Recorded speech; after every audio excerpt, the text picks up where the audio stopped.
Hey there, welcome to Your Pretty Pennies with Tara Jones. I'm Tara Jones, your financial success coach, and today we are on day 3 of the Summertime Finances series or challenge, whatever you want to call it.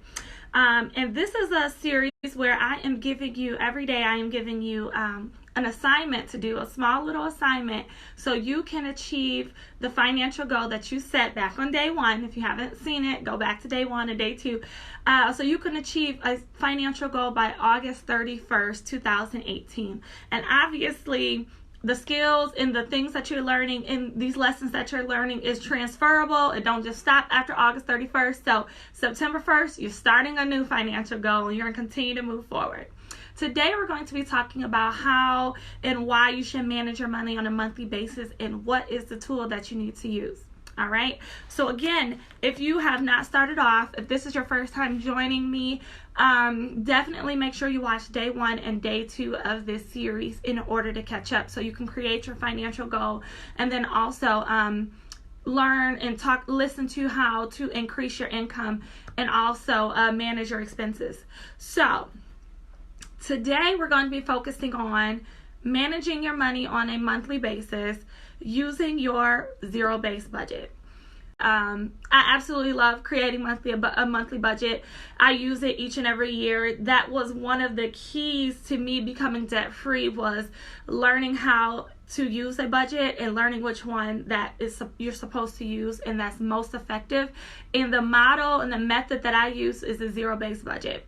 And what that is it's like you take a sheet of paper, zero-based budget spreadsheet that I created inside the Ultimate Financial Planner, and it's your income at the top, and then you list out all your expenses for the upcoming month, and then you balance it to zero. That's why it's called a zero-based budget. So if you are anticipating $5,000 to your monthly expenses, and then it should equal 0. Now, what are expenses? Expenses is tithing, giving, saving, all living expenses that you need. So rent, mortgage, utility bill, gas for your car, groceries, all of that. And also, your financial goal is an expense, right? So those are the 4 things that needs to be in your monthly budget. Your expenses, like the living expenses, the amount of money that you're going to tithe or give each month, the amount of money that you're going to save each month, and then the financial goal that you're working on. All right, tomorrow we're going to be talking about 5 things to do with $1, and I'll elaborate a little bit more on, saving and, how to break down your paycheck or, the amount of income that you receive, how to break that down into percentages so you'll know how much to put where. But you should use a monthly budget each and every month so you can make sure that you're hitting all those things, right? All right, so let me look at my notes. Is there anything else I want to talk about budgeting?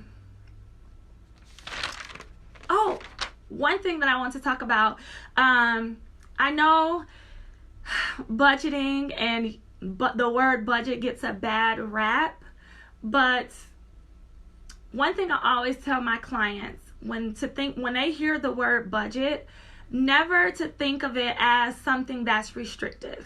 This is something that I wanted to address on my Facebook page because I hear this a lot. No, a lot of people do not want to live by a budget because they think it's restrictive or they think it's limiting their lifestyle. That is the wrong way of looking at a monthly budget. What a monthly budget is simply is the tool that you're going to use to plan out how you're going to spend the money that you have coming in. You're planning out your cash flow. You're planning out your money flow. That's all a monthly budget is. It's just allocation. And you allocate and you plan and you set up how you're going to manage that money before you get the money. So I always tell my clients and I always tell individuals, start at the beginning of the month. So for example, for July, you should have created your budget at the end of June or first couple of days of July for the month of July. So therefore, as money comes in, you know exactly what you're going to do with it. You know exactly how much you're going to put where, what bills you need to pay, what needs to be covered at the beginning of the month, what needs to be covered at the end of the month, how much you're going to need extra for your financial goals, all of that, right? So if you do not take anything else from this financial series, use a monthly budget and create one each and every month. That's another myth and another thing a lot of people miss. They think once they create their monthly budget that it's going to work for them every month. It does not. Your monthly budget, it changes from month to month because the amount of expenses, your income can change per month and also your expenses can change per month. For example, I'm getting ready to go to a 5-day conference that I'm speaking at, but also that I'm attending.